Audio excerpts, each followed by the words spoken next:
ناظرین آداب، میں ہوں خان رضوان، آپ دیکھ رہے ہیں جی این کے اردو۔ ہم اس وقت دلی اردو اکیڈمی میں موجود ہیں۔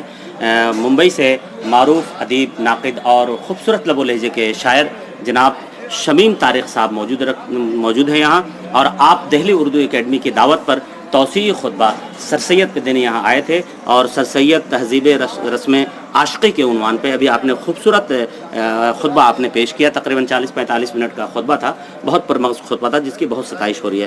شمیم طارق صاحب، آپ کا علی گڑھ سے صرف روحانی تعلق ہے، آپ طالب علم وہاں کے رہے نہیں۔ سر سید کو آپ نے بالاستعاب کتابوں میں پڑھا ہے، ان کی جو تعلیمات تھیں، ان کی جو زندگی تھی، آج کے ریلیونس جو آج کا زمانہ ہے اور سر سید کو جو زمانہ تھا، تقریباً 100-125 سال کا ایک فاصلہ ہے۔ اس فاصلے میں آج سر سید کو اور ان کی تعلیمات کو کس نظر سے دیکھتے ہیں؟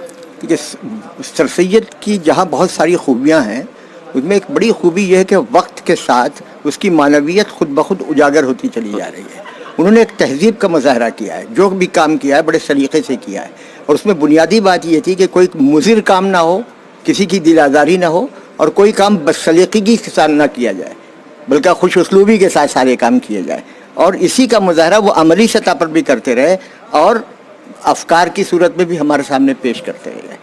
آج یہ جو ہمارے یہاں نفرت ہے، بے ایمانی ہے، بے اعتدالی ہے، اس سے نجات کی یہی صورت ہے کہ اس تہذیب کو عام کیا جائے جس کی بنیاد محبت پر رکھی گئی ہے، عشق پر رکھی گئی ہے۔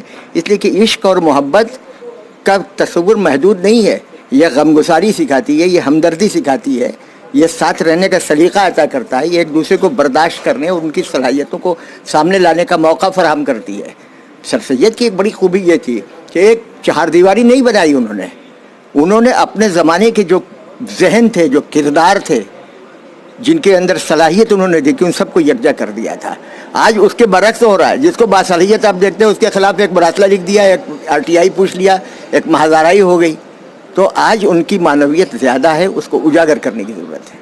گویا کہ آپ کے مطابق آج ہندو مسلم ہماری جو گنگا جمنی تہذیب ہے، جس کو نقصان پہنچانے کی کوشش کی جا رہی ہے، اگر ہم سر سید کی اس تعلیم کو زندہ رکھتے ہیں، گاؤں گاؤں تک پہنچاتے ہیں، لوگوں تک پہنچتے ہیں اور سر سید کو پہنچاتے ہیں، ان کی تعلیم کو پہنچاتے ہیں، تو گویا کہ ہماری تہذیب خود بخود زندہ ہوگی۔ ہماری تہذیب کی خصوصیت یہی رہی ہے کہ اس تمام آزمائشوں سے گزرنے کے باوجود وہ سرخرو ہوتی رہی ہے، وہ باقی رہتی رہی ہے۔ تو صرف ہندو اور مسلم اتحاد کی بات نہیں، ہندو اتحاد کے لیے بھی، مسلمان اتحاد کے لیے بھی اس تہذیب کو عام کرنا ضروری ہے جس کی آبیاری سر سید نے کی ہے۔ شمیم، آپ کے بہت شکر گزار ہیں کہ آپ نے ہمیں وقت دیا، اور اس قیمتی وقت کے لیے ہم آپ کے ممنون ہیں، متشکر ہیں، بہت شکریہ۔